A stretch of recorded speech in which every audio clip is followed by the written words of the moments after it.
大家好，欢迎来到慢说寰宇，我是老茶。在华语古代仙侠神怪小说中，《西游记》和《封神演义》可以说是最有名的两大故事。《西游记》大家都耳熟能详，毕竟孙悟空的粉丝遍布全球，影响力横跨世代。而《封神演义》则紧随其后，不仅描述了商周之间的历史变迁，还构筑了一个庞大的神话体系，被誉为东方版的魔戒。不过，许多人对《封神演义》的内容感到困惑，这本书到底在讲什么？封神榜的作用是什么？又是谁能够上榜？今天我们就来揭开这个神话世界的神秘面纱。如果您喜欢这支影片的话，也欢迎点赞、订阅并分享给身边的朋友。有任何想法或故事补充，记得在留言区讨论哦。《封神演义》又称《封神榜》，是一部明代神魔小说，融合了历史、仙侠与民间传说，描绘了一场神仙与凡人之间的权力争夺战。这部小说成书于明朝隆庆、万历年间，作者一般认为是许仲林，号中山一叟，来自应天府。然而，许仲林的生卒年成谜，有些人甚至怀疑这个名字可能只是笔名。故事灵感源于南宋的武王伐纣平话，并可能参考了商周演义、昆仑八仙、东游记等作品，最终形成了一部历史、神话与宗教信仰交织的经典小说。在《封神演义》的世界观中，大致分成仙界和人界。仙界由道教始祖洪君老祖的3位弟子太上老君、元始天尊、通天教主所掌控，并衍生出3大修行体系。太上老君专注于炼丹修道，属于超然世外的隐士型人物。元始天尊创立阐教，门派严格，只收天界正统神仙与人间修士。通天教主创立截教，主张万物皆可修行，收纳各类妖、兽、植物化形的修行者。这3位虽然出自同门，但理念分歧，导致修行界的对立。阐教认为截教过于包容，破坏修行秩序，而截教则批评阐教高高在上，排斥异类。这场理念之争最终演变成仙界历史上最著名的对抗，一道传3友，二教阐截分。此外，还有一个神秘势力，西方教及后来的佛教雏形，始终保持观望，准备在适当时机介入。故事背景设定在西元前12世纪，商朝末期，纣王暴虐无道，天下动荡不安。仙界高层认为这是一个调整神职的良机，于是昊天上帝指派元始天尊负责神界扩编计划，录取365位新神，以填补神界空缺。问题来了，如何选拔这些神仙？元始天尊门下12金仙与3代弟子正处于历劫阶段，必须经历人间试炼方能晋升。于是元始天尊设计了一场神仙选拔赛，囊括阐教、截教及人间修士，以筛选新神职，并顺势调整天界秩序。而这场封神计划的负责人正是姜子牙。姜子牙并非天赋异禀的修行者，他修行多年，却无法突破仙阶，被认为无望得道。然而，他的命运注定与人间紧密相连。元始天尊认为姜子牙虽不适合成仙，但拥有出色的管理能力，于是派遣他下山，负责这场神仙招聘计划。于是，姜子牙带着封神榜下山，成为人间的神仙 HR， 展开这场影响3界的封神战争。从此，一场仙、凡、妖3界交错的战争正式展开，波澜壮阔的神话史诗就此拉开序幕。对了，由于今天的故事比较长，我会把故事分段的时间标记写在下面的说明栏，方便大家依照观看进度自行选取章节。那么我们废话不多说，开始说故事咯。话说商朝自称汤灭夏以来，历经20多代，曾一度国力鼎盛，迁都数次。然而到了帝乙时，虽表面稳定，实则内部已现衰败迹象。其子寿辛继位，即后世所称的商纣王。此人天生神力，聪明绝顶，却残暴好色，刚愎自用，对忠臣之谏置若罔闻，却宠信奸佞，使得朝政日渐败坏。这一天适逢女娲圣诞，纣王带领百官浩浩荡荡地来到女娲庙祭拜。按照道理，这应该是一场庄严肃穆的典礼，众人应该虔诚膜拜，感恩女娲造人补天的大恩大德。然而纣王的脑子里似乎装的不是敬仰，而是别的东西。当他抬头望向女娲神像时，顿时瞪大双眼，屏住呼吸，整个人像是被雷劈了一样，愣在原地。哎呀，这也太美了吧！纣王眼里闪烁住迷醉的光芒，嘴角几乎挂上了口水，连祭拜的祝词都忘了念。百官见状，面面相觑，心里纷纷发出警报：王上，这可是在祭拜啊，能不能收敛一点？然而纣王沉浸在自己的幻想中，竟灵光一闪，文思泉涌，当场提笔作诗，诗句之露骨，语意之轻佻，让一旁的文武大臣纷纷低头假装没看到，生怕这诗句传到天上，引来一场天罚。此事一出，女娲见诗后大怒，认为纣王无礼至极，决定惩戒此人。于是他从轩辕坟召唤出3位妖怪：9头雉鸡精、玉石琵琶精与9尾狐狸精。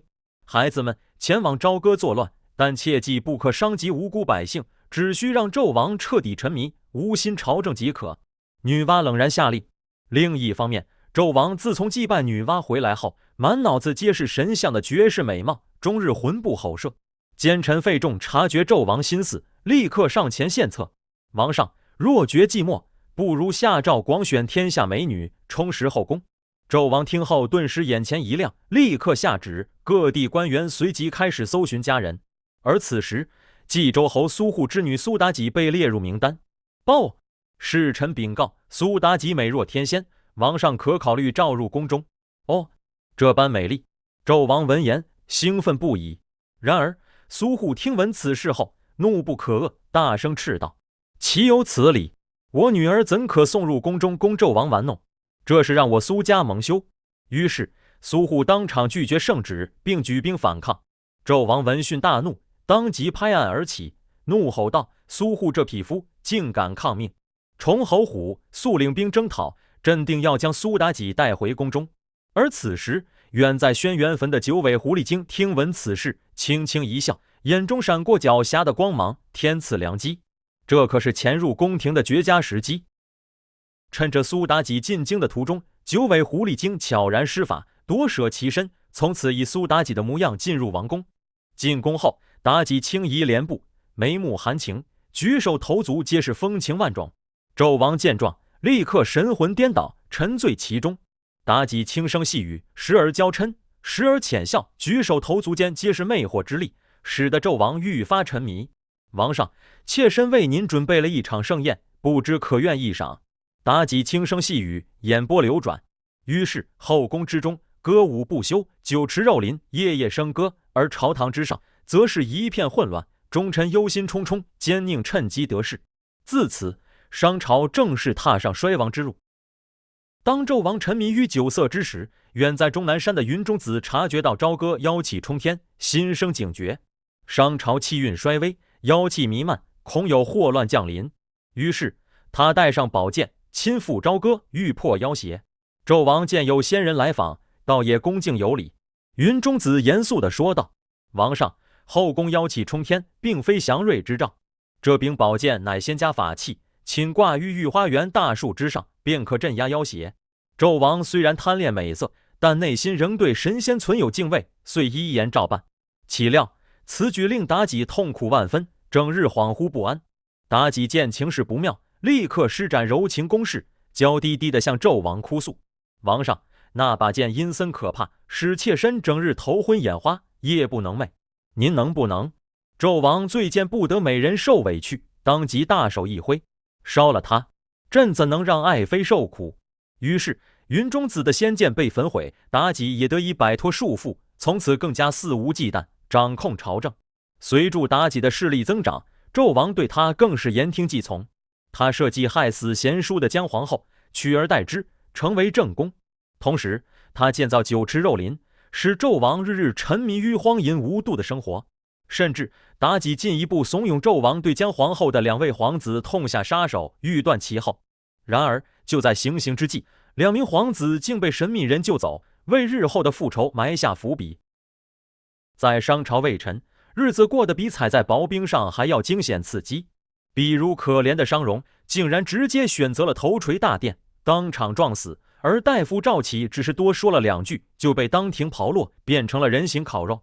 说到这刨落，这可是一道来自古代的黑暗料理，将人绑在一根中空的铜柱上，然后在内部烧柴火，活活将人烤熟。这场景怎么看都有点像史上最残忍的铁板烧。据《封神演义》记载，这还是妲己发明的，可见他心肠之狠。商朝的大臣们个个胆战心惊，生怕哪天自己也成了商朝特色烧烤。4位伯侯，东伯侯姜桓楚，西伯侯姬昌，南伯侯鄂崇禹和北伯侯崇侯虎，更是焦虑的夜不能寐，担心纣王心血来潮，给他们发一张皇权通行证。果然，纣王在费仲的怂恿下，决定来个一网打尽，前掬将4位伯侯全数召入朝歌。东伯侯姜桓楚个性刚直不阿，进宫后便被纣王诬陷谋反，当场怒骂纣王。纣王听后勃然大怒，直接用锯钉将他钉住手足，再乱刀砍死。南伯侯鄂崇禹试图相救，结果也难逃一死，被削去首级。这下子就只剩下西伯侯姬昌和北伯侯崇侯虎。崇侯虎最擅长察言观色，对纣王溜须拍马的本领堪称一绝，于是成功活了下来。而姬昌则是出了名的神算子，据说易经和后天八卦都是他所著。出发前，他掐指一算，发现这趟朝歌之行凶多吉少，于是千叮咛万嘱咐儿子伯邑考，绝对不可前来营救，否则必定有去无回。于是怀揣着一线生机，姬昌动身前往朝歌。然而途中雷雨交加，闪电劈落，他竟在路边捡到了一个小孩。这时，一名神秘高人云中子突然现身，他看了看这孩子，点点头，缓缓道：“这玩意儿有大用，我先替你养着，日后自有安排。”姬昌哪敢违抗先人之言，只好将孩子交给云中子，继续赶往朝歌。与其他伯侯不同，姬昌并未冲动行事，因而只是被关进牢狱，一关便是7年。在这7年里，姬昌虽身陷囹圄，却仍旧活得算是不错，毕竟是个尊贵的阶下囚。暂时让他在牢里多待些时日吧，因为下一位即将登场的封神故事重量级人物才是真正的关键人物，这位便是传奇军师姜子牙。姜子牙亦称姜尚、吕尚、太公望，是阐教中人，师承元始天尊。32岁上山学道，苦修40载，却始终无法得道成仙。此时商纣王暴政横行，百姓苦不堪言。元始天尊见时机成熟，便将封神榜托付于姜子牙，命其下山扶持明主，辅佐兴周灭商。下山后，姜子牙先投奔义兄宋义人，娶妻马氏。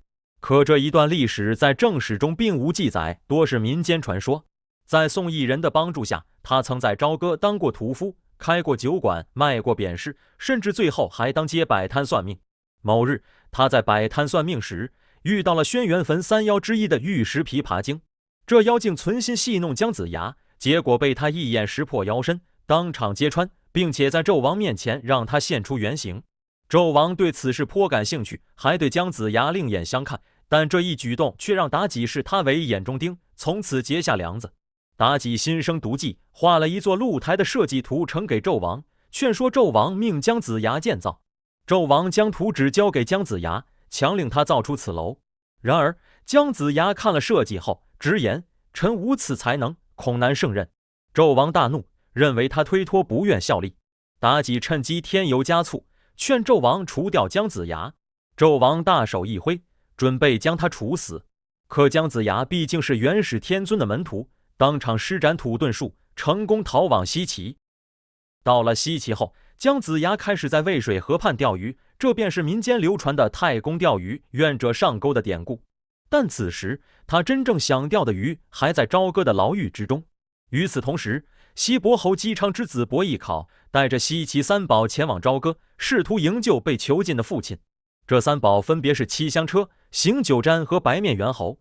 七香车据说是皇帝破蚩尤时所遗之宝，无需人力推动，能自动行驶，方向由心意掌控。行九毡只要醉汉躺上去，立刻酒醒神清。白面猿猴擅长音乐，能弹奏3000小曲、800大曲，且拥有火眼金睛，能识破妖怪真身。封神榜上著名的3大神兽之一便是白面猿猴，另2位则是二郎神杨戬的哮天犬与黄飞虎的金眼神鹰。伯邑考抵达朝歌后，向纣王献上西岐3宝，纣王大喜。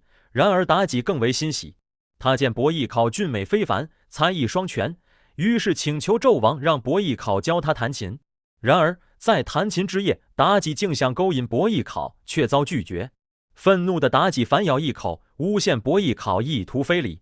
纣王大怒，听信谗言，竟将伯邑考剁成肉饼，并将这些肉饼端给姬昌食用。纣王认为，如果姬昌真是传说中的神算之人，一定能察觉肉饼的真相，并拒绝食用。然而，姬昌虽心知肚明，却为了活命忍痛吞下。纣王见状，认为姬昌并无神异之能，便将他释放，令其回归西岐。然而，纣王仍心有忌惮，派人暗中监视。途中，姬昌的次子姬发与雷震子设法救援，成功将姬昌护送回西岐。回到西岐后，姬昌日夜思念长子伯邑考，忧心过度，竟吐出当日所食的肉饼。古人因此戏称兔字来自于土，并将姬昌的悲愤之情比作兔子的敏感与警觉。在此之后，姬昌积极筹划反商，并在渭水河畔遇见了仍在钓鱼的姜子牙。殷商之乱看似只是刚刚开启序幕，但实则风起云涌，杀机四伏。纣王宠幸妖妃妲己，天下已经烽烟四起，各路仙魔开始蠢蠢欲动，一场攸关天下命运的封神之战即将揭开。下一集，一代神人姜子牙将正式入世，西岐之主姬昌登场，哪吒怒斩龙王子，雷震子神威出现，更有文太师领众仙下凡，与姜子牙阵营展开一连串惊天动地的仙魔斗法。危机四伏，精彩绝伦，剧情层层逼近，高潮迭起。封神大戏愈演愈烈，紧张刺激一触即发。究竟谁能掌握先机？谁又将成为下一个牺牲品？预知一连串的结果，请锁定慢说寰宇，我是老茶，我们下次再见。